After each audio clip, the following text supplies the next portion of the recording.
umaga'y dahan-dahan, tasay may init, balitang dumadaloy sa pagitan ng awit. Hindi sigaw, kundi kwentong marahan. April 29, simula ng usapan sa Senado. Muling binuhay ang diskusyon, freedom of information para sa transparency ng gobyerno. Layunin ay buksan ang record sa publiko, pero may debate kung hanggang saan ang sakop nito. Sa executive side, tuloy ang digital push. Mga ahensya pinapabilis ang serbisyo sa tao. Less red tape daw, mas mabilis na proseso, pero hamon pa rin ang access sa malalayong probinsya. Sa West Philippine Sea, may panibagong ulat. Mga barko na mataan sa contested na dagat.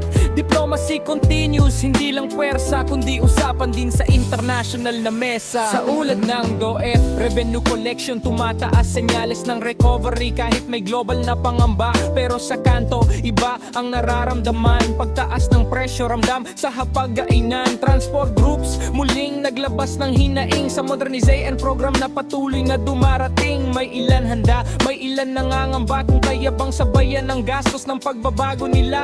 Online sellers, patuloy ang pagdami. Live selling gabi-gabi, kita'y dahan-dahang bumabalik. Digital economy, hindi na lang opsyon, kundi lifeline ng maraming Pilipino ngayon. Sa tennis court, si Alex Eala, patuloy ang pag-angat. Sa international circuit, laban ay di umatras. Hindi pa headline ng lahat, pero steady ang galaw. Isang panibagong pangalan na dapat abangan. Sa football scene, Ascals naghahanda, mga friendly match para buuin ang sistema. Hindi man laging spotlight ang football sa bansa, may tahimik na progreso sa likod ng kamera. Sa volleyball, PVL, umiinit muli. Mga teams naglalaban, fans ay bumabalik. Hindi lang stars ang bida sa court, kundi team at grit na unti-unting sumisikat. At sa grassroots sports, may mga batang nangangarap sa covered court, sa ilalim ng ilaw na kumikislap. Hindi man televised, hindi man trending, doon nagsisimula ang susunod na magiging champion. Sa pelikula, mas dumarami ang hindi releases. Mga kwentong lokal, mas nagiging fearless. Hindi lang rom-com o drama ang alok, kundi real life stories na mas malalim ang hugot. Sa music scene, bagong wave ng artists, hindi lang mainstream, pati underground playlists. Mga kantang Tagalog, halo ang genre, jazz, hip-hop at folk na may bagong timpla.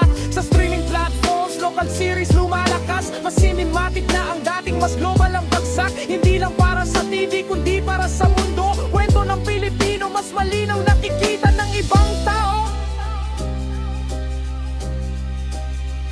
At sa live events, unti-unting bumabalik ang gigs, coffee shop sessions, small crowd, intimate feels. Hindi arena, hindi stadium ang eksena, pero doon mas ramdam ang musika. Mainit pa rin sa Luzon, sabi ng Pag-asa, Easterlies dala ang init sa umaga. Pero pagsapit ng hapon, ulap ay nagtitipon. Biglang ulan, parang kwentong walang babala.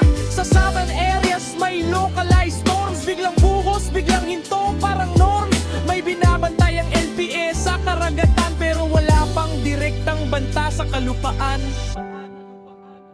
Narito ang mga numerong lumabas kagabi. 11, 18, ting chudwa, ting Septembre, kasal 41. May bagong pag-asa sa bawat kombinasyon.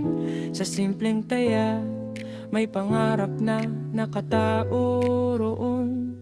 Hindi lahat ng balita ay malakas ang ingay. May mga kwento ring tahimik lang dumaan.